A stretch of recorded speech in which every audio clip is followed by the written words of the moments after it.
Fala pessoal, tudo bem? Como prometido, então, vamos começar o primeiro vídeo do canal e hoje o tema é concurso de pessoas e mais pra frente vai ser também pena, é a primeira leva aí de vídeos, tá?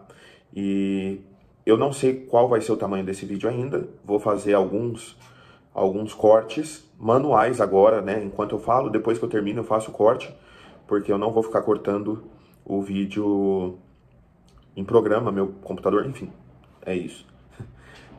Então, assim, concurso de pessoas. Para mim, a primeira coisa, quando a gente fala de qualquer instituto que a gente precisa aprender, a gente precisa ir na lei. Não adianta, na minha opinião, não adianta a gente primeiro ir para a doutrina. Por quê? Porque a lei, ela vai dar o norte. Ela vai construir o que se aplica. A doutrina, em cima disso, vai destrinchando, criando novas teorias, atualizando teorias antigas, enfim, é outra forma de pensar. Então, a minha opinião é, quando a gente vai ver algum instituto, como ele já é posto, nesse caso, obviamente, pela legislação, qual é a minha opinião? A gente primeiro precisa ir à fonte. A fonte é a lei, certo? Nesse caso, tem alguns que a fonte é a jurisprudência, tem alguns que a fonte é diretamente a doutrina. Nesse caso, que é concurso de pessoas, obviamente, é claro que a fonte primária vai ser a lei, tá? Então, o artigo 29 do Código Penal. Por favor, vamos ler o 29 do Código Penal. Eu vou fazer a leitura só do caput, porque por enquanto a gente só vai tratar da parte do caput. Conforme a gente for avançando, a gente vai lendo os parágrafos, tá bom? E os demais artigos. Então eu vou fazer a leitura agora do artigo 29, mas se você puder, também faça a leitura agora, tá bom? Então vamos lá, artigo 29, quem, de qualquer modo, concorre para o crime, incide nas penas a este cominadas, na medida de sua culpabilidade, certo? Só isso, por enquanto. Ok. Então a gente precisa entender o que seria então um concurso de pessoas. Bom, uma coisa mais simples de pensar, né? Literalmente lendo, né? Fazendo uma análise literal, a gente consegue já entender.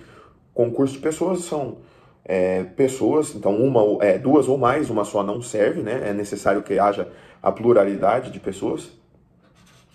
Então, duas ou mais pessoas, elas vão se reunir para cometer infrações penais ou uma infração penal, concorrendo de forma relevante para essa infração, certo?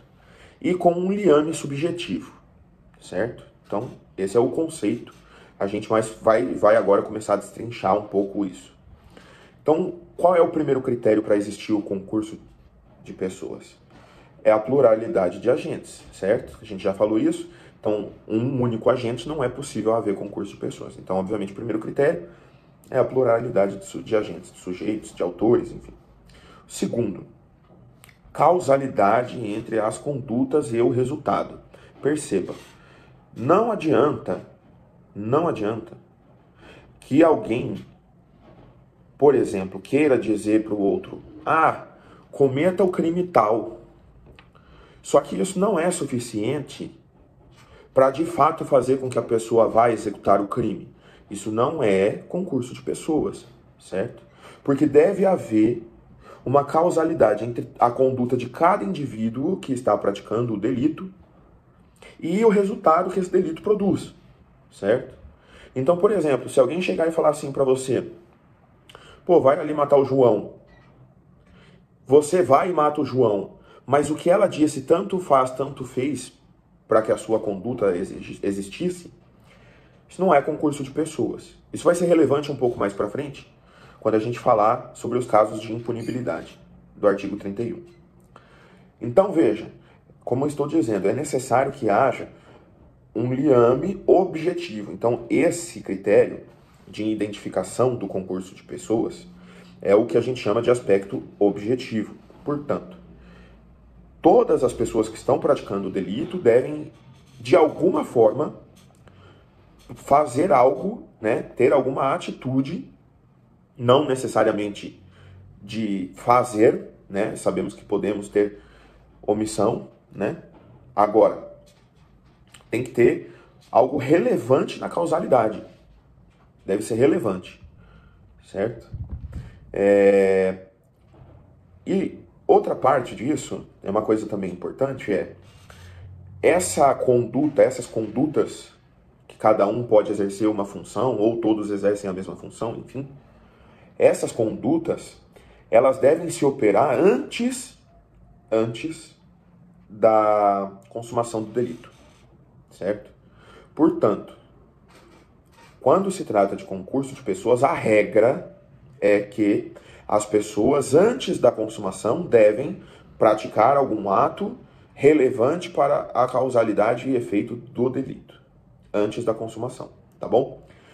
Pode ser que haja concurso de pessoas e que a atitude, a ação de alguma pessoa só se dê posteriormente à consumação delitiva. É possível.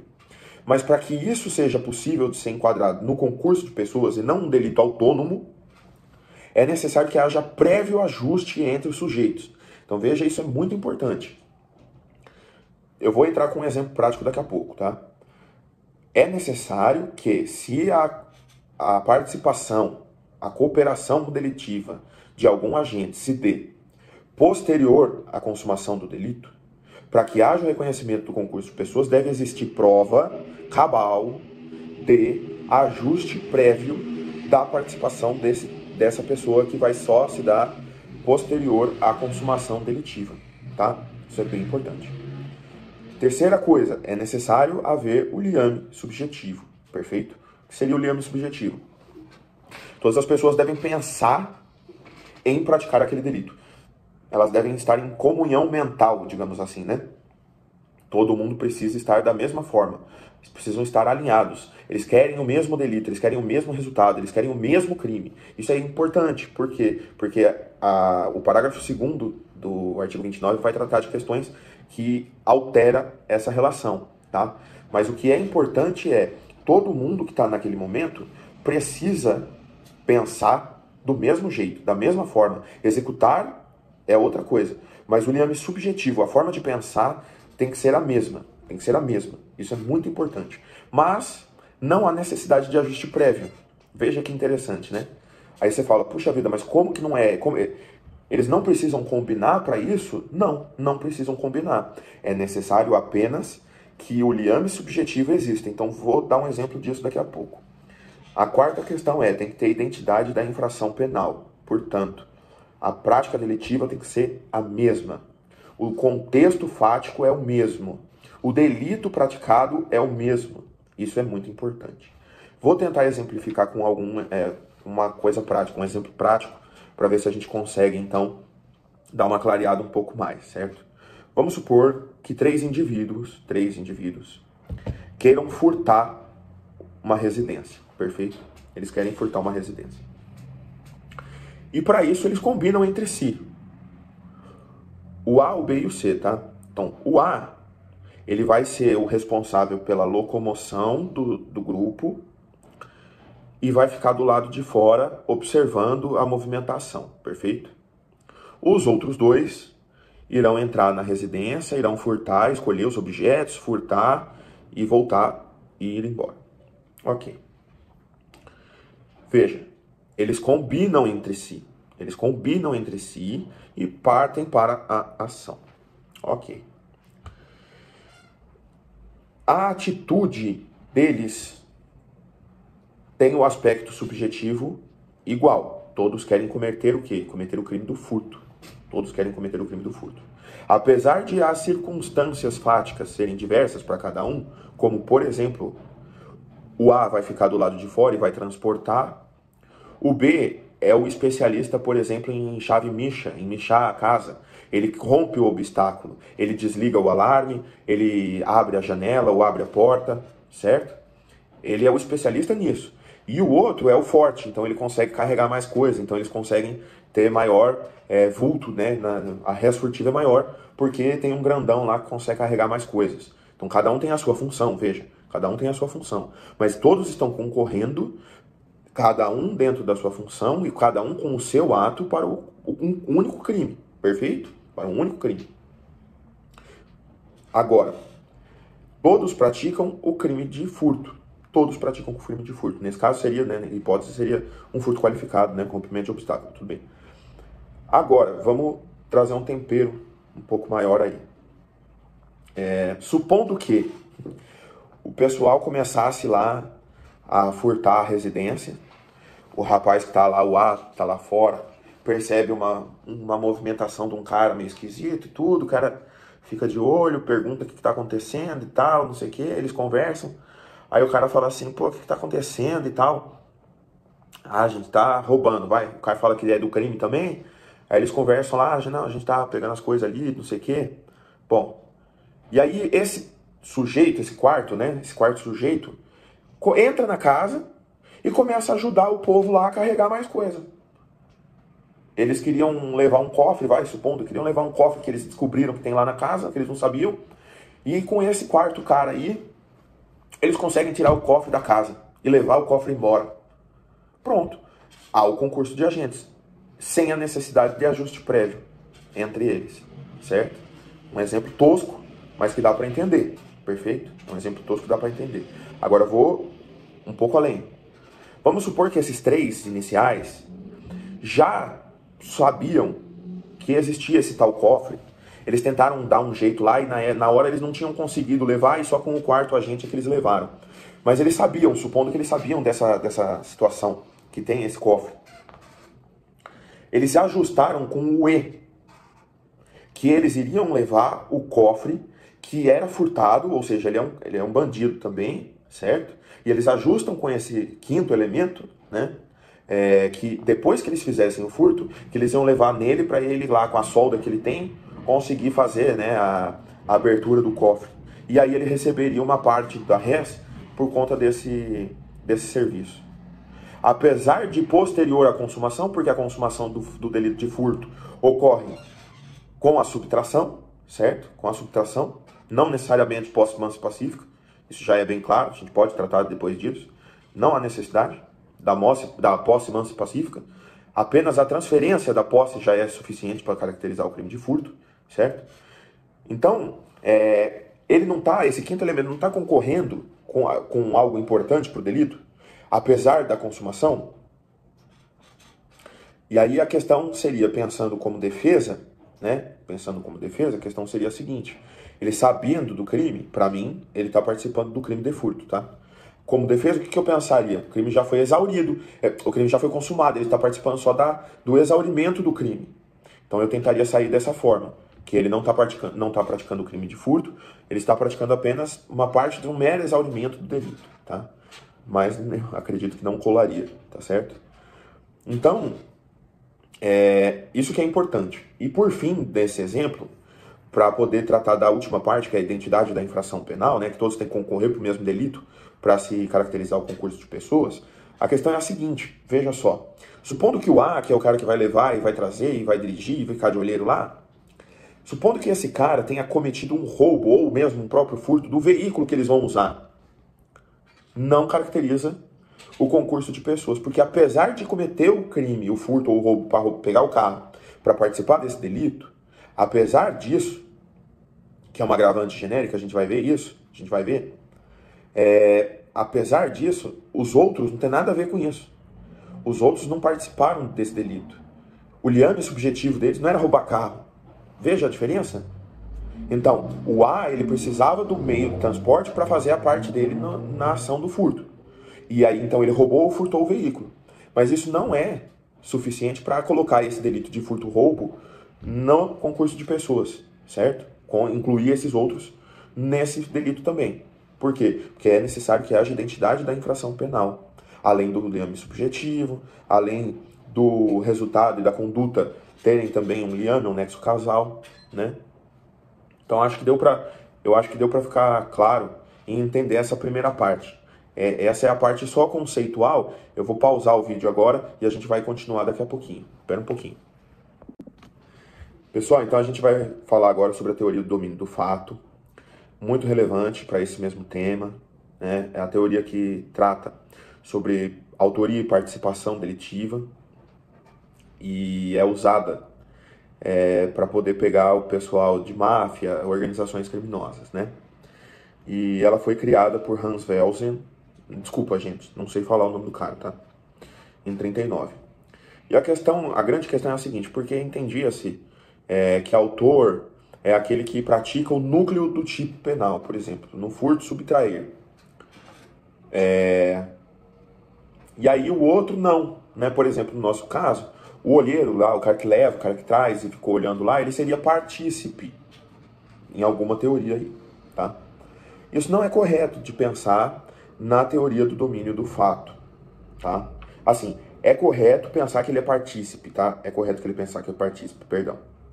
Só que a teoria do domínio do fato extrapola essa relação apenas autor e partícipe. Ela extrapola essa relação e trata do autor também, que ele trata, né, como autor do crime, um terceiro sujeito que está fora da ação delitiva. Isso é muito importante. Essa teoria ela é usada, né, para pegar criminosos de organizações criminosas, da máfia, a época e tudo, né? Então, vamos ver aqui, a questão é a seguinte. O indivíduo que detém o controle finalístico sobre o domínio do fato também é autor. Vamos entender isso. Aquele que tem a capacidade, aquele agente que tem o poder de dizer se é para continuar a execução do crime ou para parar, se é para furtar isso ou aquilo, se isso aqui é relevante para ser furtado, se essa caneta é relevante para ser furtada, ou se o caderno é relevante para ser furtado, a pessoa que faz a gestão da situação delitiva, esse cara é o autor. Mesmo que ele não pratique nenhum ato desses que a gente tratou no exemplo. Vamos supor, tem um cara que está à distância, numa ligação, numa chamada, que está dando, né? Ele está com algum problema físico, quebrou a perna, não pode ir lá. Quebrou a perna. Mas ele é o cara que manja, ele que sabe como é que faz, ele que está ligado como é que aqui é aquele bairro ali, ele já conhece, ele já sabe o pessoal ali e tudo. E aí o pessoal é meio inexperiente, o pessoal que está praticando o crime não é tão experiente assim, então ele está dando, né, as coordenadas. Esse cara é autor, pela teoria do domínio do fato, né? Então, aquele que tem o poder de modificar as circunstâncias do crime também é autor pela teoria do domínio do fato, certo? E aí é como eu falei, independentemente da realização ou não do verbo do núcleo do tipo, tá? E aí nessa teoria, então, o partícipe, ele é aquele que contribui de forma dolosa para a consecução do crime, não realizando o verbo nuclear do tipo, nem tendo o domínio do fato, perfeito? Então, para ser partícipe, ele não pratica o núcleo e também não tem o domínio do fato. Nesse nosso exemplo, por exemplo, quem que é? É o A, né? Também poderíamos dizer no cara da chave Misha, né? Porque teoricamente o subtrair, né? Ele não está praticando o subtrair. Ele está só rompendo o obstáculo, né? Aí cabe discussão se é certo ou não. Se o romper o obstáculo já não é como é qualificado, já não é o núcleo, né? Porque da qualificadora é o núcleo, perfeito? O rompimento do obstáculo é o núcleo da qualificadora, certo? Então poderia ter essa discussão. Mas então vamos facilitar e ficar só com o A, né? Ele não tem o domínio do fato, ele não participa e não, na verdade, ele não pratica o verbo nuclear do tipo. Então ele seria um partícipe, certo? E aí, o que é isso? Por que isso é importante, né?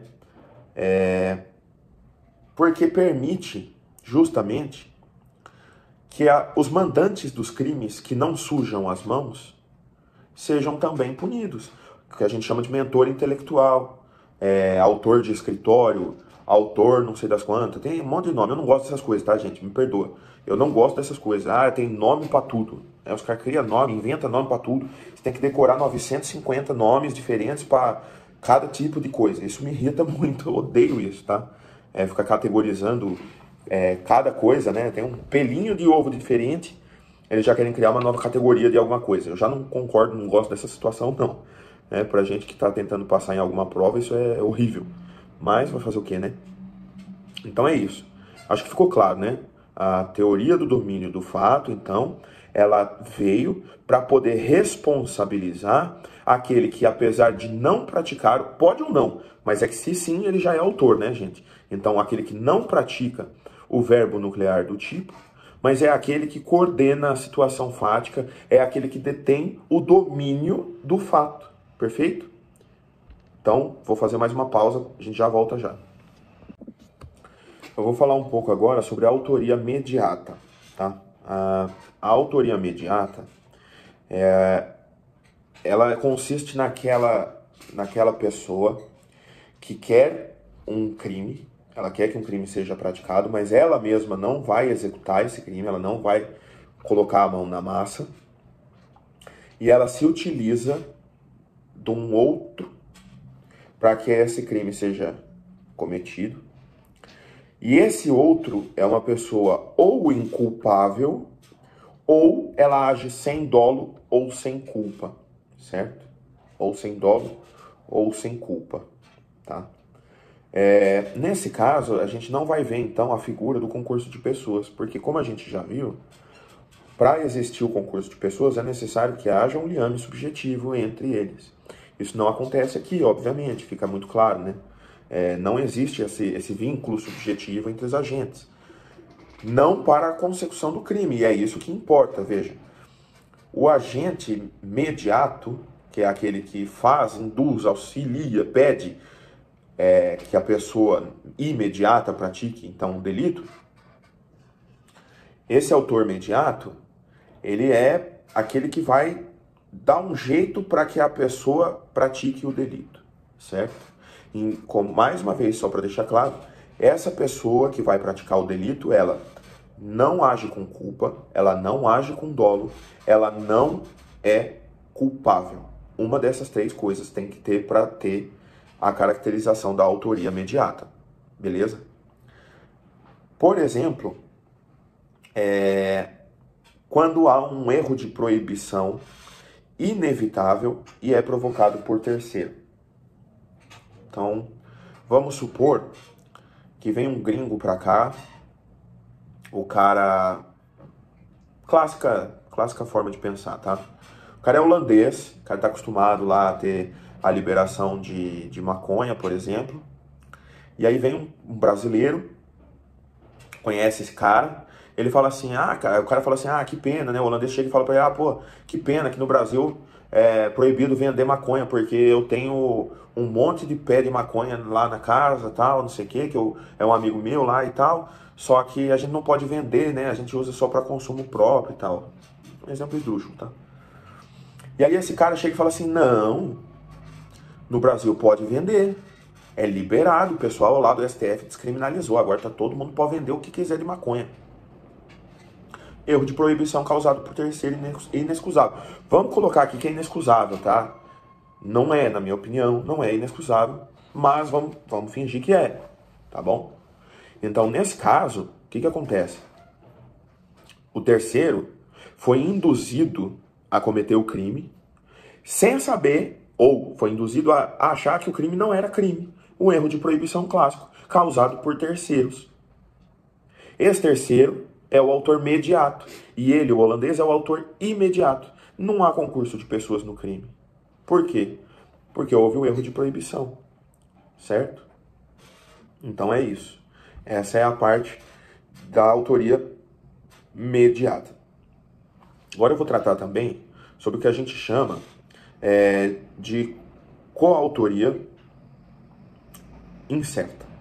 Coautoria incerta. Como que funciona isso? Ela faz parte dentro, né, da autoria colateral ou coautoria imprópria. Vamos supor que tem uma pessoa muito desquerida por muita gente e no mesmo dia e hora duas pessoas têm um plano para liquidar essa pessoa que não é tão querida. Só que eles não se conhecem, eles não sabem da existência do plano de um do outro.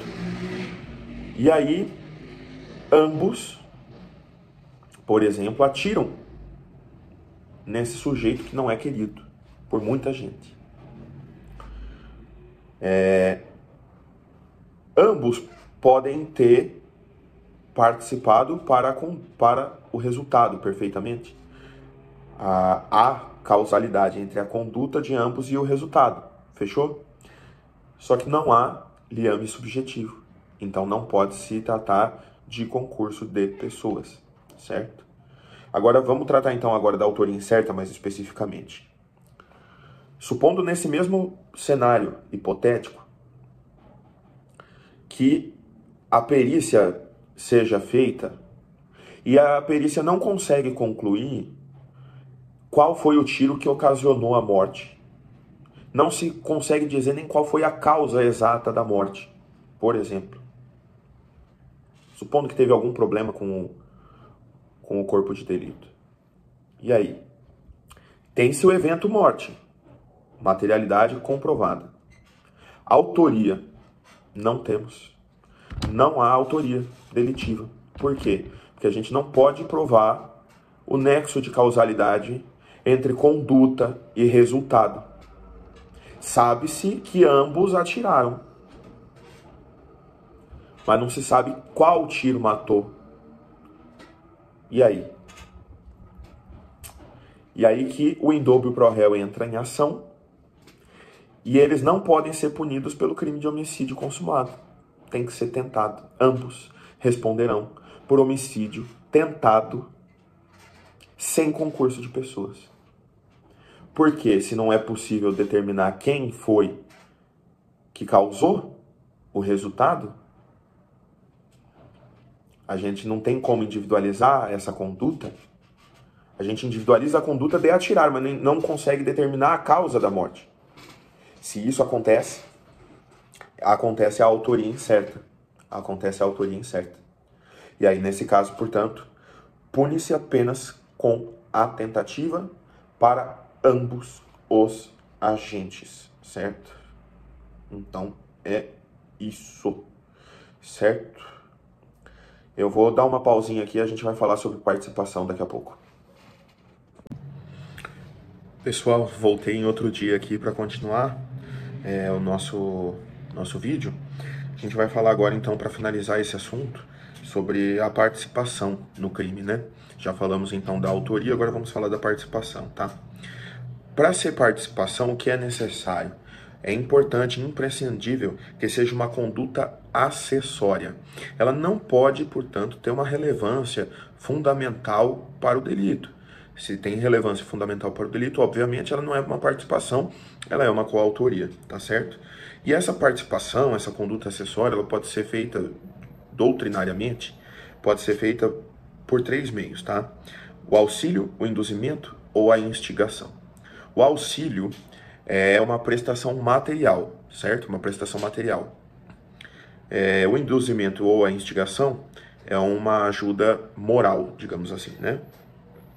E então, veja, se a pessoa planta na mente, se a pessoa está em dúvidas se pratica ou não delito, e a pessoa, né, o partícipe corrobora essa intenção, dá forças, isso nesse caso então seria uma instigação ou um induzimento, né? E o auxílio seria então prestar de alguma forma algo material, né? Vai se debater se fornecer a arma do delito, né, a arma do crime, se é uma participação, se não é, enfim. O que é necessário a gente pensar também é que a gente precisa, pelo artigo 31, eu vou até ler aqui o artigo 31, para a gente ter noção certa disso aqui, que é necessário ao menos que haja uma tentativa do crime. Enquanto não há o início da fase executória do iter criminis, enquanto não há o início da fase executória, a gente não pode falar de participação, porque como é uma coisa de menor monta, menor tamanho dentro do delito, a gente não pode entender que quando não há ao menos a tentativa, ou seja, quando não se inicia os atos executórios, a gente não pode concordar então que há uma participação, tá? O artigo 31 do Código Penal diz o seguinte: o ajuste, a determinação ou instigação e o auxílio, salvo disposição expressa em contrário, não são puníveis, se o crime não chega, pelo menos, a ser tentado, beleza? E aí a gente vem aqui, né, salvo disposição expressa em contrário. Ora, o delito, o crime clássico que trata sobre isso, né, é o auxílio e instigação ao suicídio, né? É uma conduta que, teoricamente, é de uma participação que não produziria, nesse caso, de fato, uma conduta delitiva por si só, mas que o legislador entendeu adequado como fazer com um crime autônomo, certo? Então, há uma disposição expressa em contrário dizendo que a instigação, o auxílio do crime, do cometimento do suicídio é, então, portanto, punível, certo? A gente precisa também entender que para que haja a participação, haja o reconhecimento da participação, veja, não é necessário que o ato praticado pelo agente, e não pelo partícipe, né, pelo agente, seja ao menos um fato típico e antijurídico. Então vamos lá. Não é necessário que o fato praticado seja, portanto, um crime. Veja só que interessante, porque o conceito do crime não é fato típico, antijurídico e culpável? Perfeitamente. Então, para se reconhecer a participação, não há necessidade de que haja, por exemplo, o reconhecimento da culpabilidade. Portanto, se houver uma participação num delito em que a pessoa é inculpável, seja por uma questão de ordem de exculpantes, por conta de uma impossibilidade de se autodeterminar, por exemplo, né? E aí cair na medida de segurança, numa absolvição imprópria, mesmo nesses casos, a participação ela tem que ser reconhecida, porque para o direito brasileiro, o fato típico e antijurídico já é suficiente para se caracterizar o fato como participação. Não há necessidade, portanto, que o ato seja culpável, nem que o fato seja punível, porque há a possibilidade, né, do entendimento do aplicador do direito entender que não há necessidade da punição, né, não há necessidade, a desnecessidade da pena. E aí, nesse caso, por exemplo, no perdão judicial, certo? O perdão judicial é exatamente isso. Então, mesmo que haja, por exemplo, o perdão judicial, o partícipe vai responder, certo? Esse é o ponto. Agora a gente vai passar para o artigo 29, parágrafo 1º, porque também tem umas coisas importantes que a gente precisa tratar aqui, tá? Eu vou só pegar aqui ele, para ficar mais fácil para a gente poder ler em conjunto, tá? Vamos ver aqui. Artigo 29, parágrafo 1º. Se a participação for de menor importância, a pena pode ser diminuída de 1/6 a 1/3, certo? Então veja só, o que é importante a gente pensar aqui? Se a participação ela já é uma conduta de menor importância dentro do delito, porque a gente já disse que a autoria ou a coautoria ela é uma conduta que determina o crime, é relevante para o crime, mesmo que não cometa o núcleo do tipo penal. Então a participação, como ela é de menor importância, já por si só é de menor importância. Mas nesse caso, a participação é de ainda menor importância. Então veja, não basta que haja a participação de menor importância apenas como uma participação, porque em si o conceito da participação já é um ato de menor importância. Então tem que ser ainda menor a importância da participação para que seja reconhecida essa causa de diminuição de pena, certo? Isso aqui é uma causa de diminuição de pena, ela vai ser considerada na terceira fase da dosimetria da pena, a gente vai ver isso mais para frente um pouco, certo? Agora vamos passar para o parágrafo 2º, também é muito interessante. Se algum dos concorrentes, veja, a lei fala concorrentes, portanto aqui cabe tanto para o autor, coautor ou partícipe, tá? Se algum dos concorrentes quis participar de crime menos grave, ser-lhe-á aplicada a pena deste. Essa pena será aumentada até metade, na hipótese de ter sido previsível o resultado mais grave. Então vamos pensar aqui uma coisa muito importante, né? Primeiro que a gente já disse, isso se aplica tanto ao autor quanto ao partícipe, tá? Agora, veja só, um crime, naquele exemplo que a gente já vem tratando sobre o furto, vamos supor que o autor que está lá fora, ele é um cara importante para a gente, né? Porque ele ajuda a gente com vários exemplos. O cara que está lá fora, que fez o transporte e tudo, todo mundo ali queria praticar o furto, certo? Só que quando eles entram, o A e o B o B e o C entram na casa para praticar o delito, eles descobrem que tem gente na casa. E aí a coisa desanda e vira um latrocínio, por exemplo. Certo? Veja só, nesse caso, o A, que é o que está lá fora, ele nem sabe o que está acontecendo lá dentro. Ele não tem o domínio do fato. perfeito? Ele está lá fora, ele não está sabendo o que está havendo. E aí, por exemplo, eles saem de lá correndo, porque um deles, por exemplo, sei lá, deu uma facada numa pessoa que estava lá dentro, que tentou resistir, por exemplo, ao delito. E aí? Né? Esse cara, ele é coautor para o STJ, quem fica do lado de fora, fazendo a segurança, olhando, ou fazendo o transporte, também é coautor, não é partícipe, certo?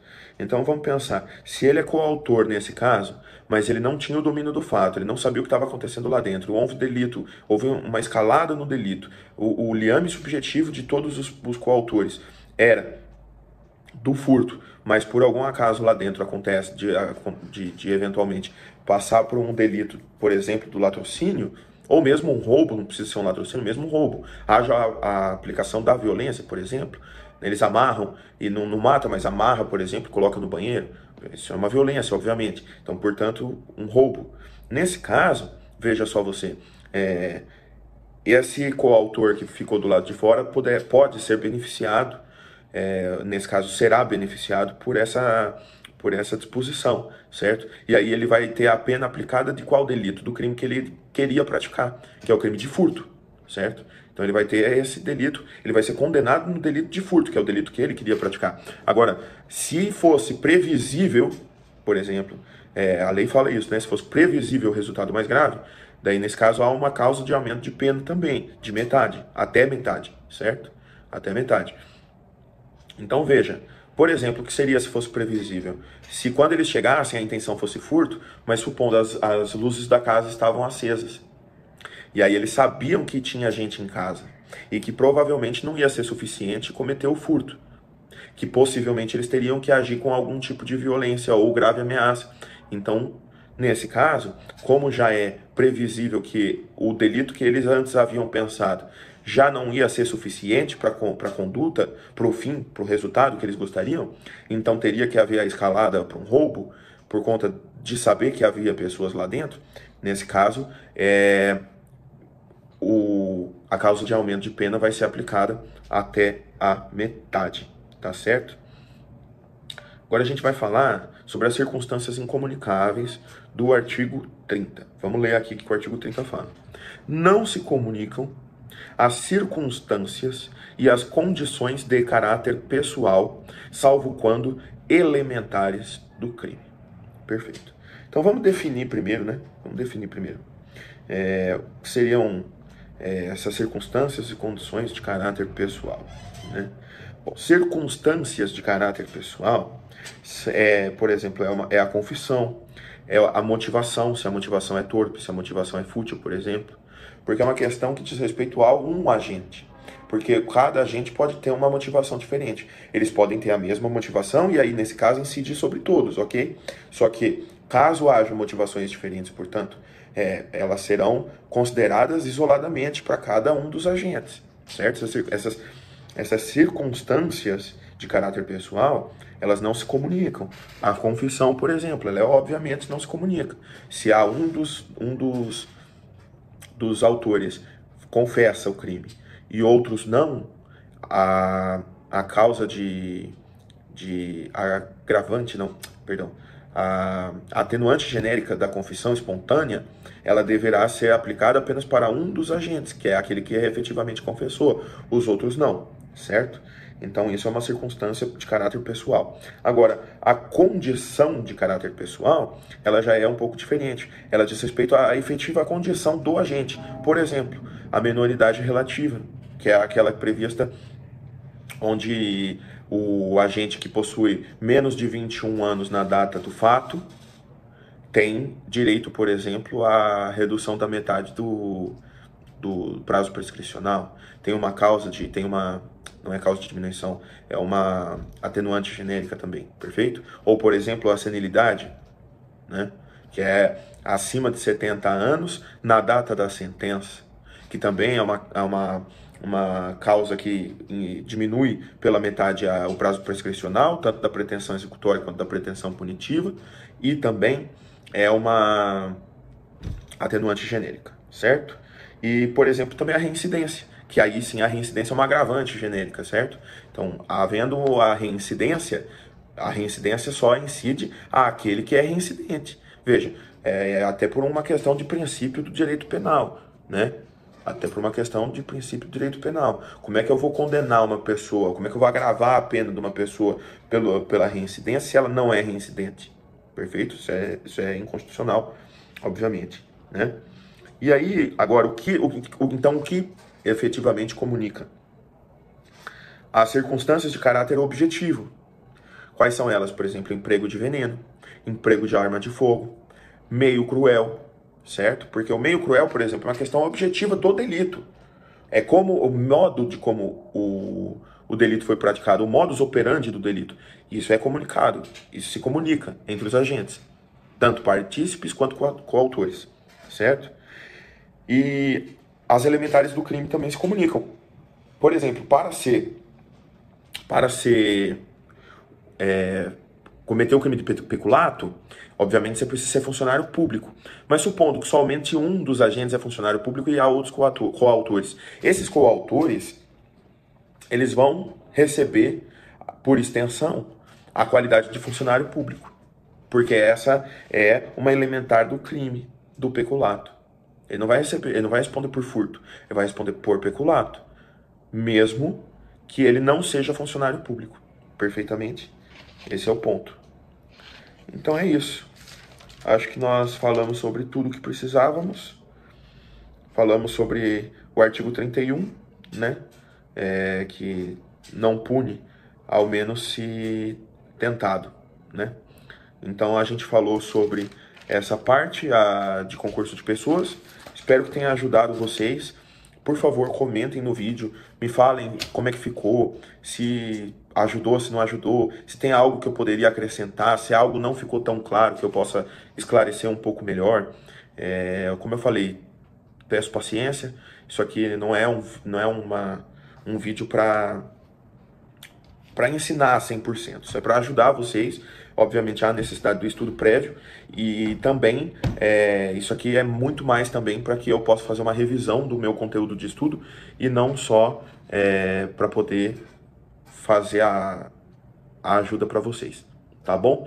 Então, por favor, comenta, compartilha com quem você acha que vai poder se beneficiar desse conteúdo também. Peçam outros institutos.